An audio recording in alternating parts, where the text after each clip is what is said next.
The average American loses over $1,500 per year to avoidable financial mistakes. Fixing just two of these five mistakes can dramatically change your financial trajectory. Every raise gets absorbed by a nicer apartment, a better car, or more dining out. The fix is the 50% rule. Save or invest at least half of every raise before adjusting your lifestyle. Without a cash buffer, every unexpected expense becomes a debt spiral. Start with a $1,000 mini emergency fund, then build to 3 months of essential expenses.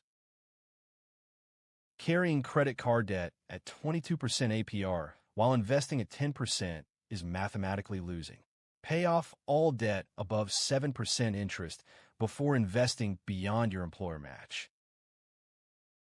Waiting 5 years to start investing can cost you hundreds of thousands in compound growth. Time in the market beats timing the market every single time. Money is the one subject schools do not teach. Spend 30 minutes per week reading or watching personal finance content.